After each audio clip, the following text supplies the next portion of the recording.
Good evening. Ontario's top scientists advising the Ford government say this province is now in a third wave driven by variants, echoing the Ontario Hospital Association. What does the Premier say? He's non-committal at this point. I always respect what the science table says. I take my information through Dr. Williams, Chief Medical Officer, and we'll be sitting down talking to him. Yesterday, Ontario's Chief Medical Officer of Health, Dr. David Williams, said it was too soon to say if a third wave is upon the province.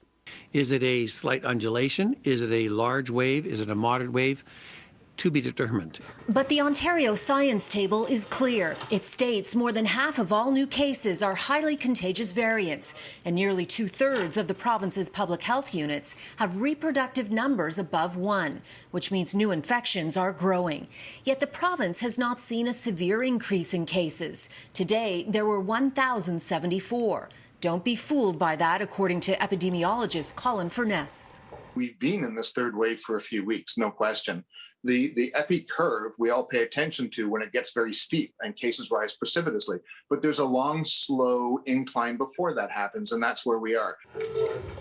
Furness says how bad the third wave will be is what is still to be determined. Schools are a big question mark because we still don't understand transmission in schools. We're going to have to watch that carefully. As for the latest on vaccines, so far today, NACI, the National Advisory Committee on Immunization, concluded AstraZeneca can be given to people over 65. While welcoming the news, the Premier says it throws the vaccination plans up in the air. It just messes everything up, to be very frank with you. It's good news that they can go older than 65, but man, we have everything set up, we get everyone lined up, and all of a sudden, without notice, today, now we can move the goalpost again. Ontario has administered roughly 1.2 million doses to date and will receive close to 1 million more by next week. Yesterday, it vaccinated just over 50,000 people. Increasing that pace and warmer weather is what will keep a third wave short, according to Furness. I think we have a very difficult April ahead of us. It's our last difficult month.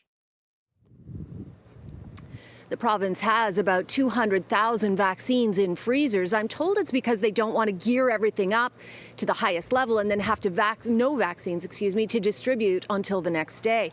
They want to keep a steady pace. And the Premier has said they have the ability to vaccinate 150,000 people a day, but they don't have the supply.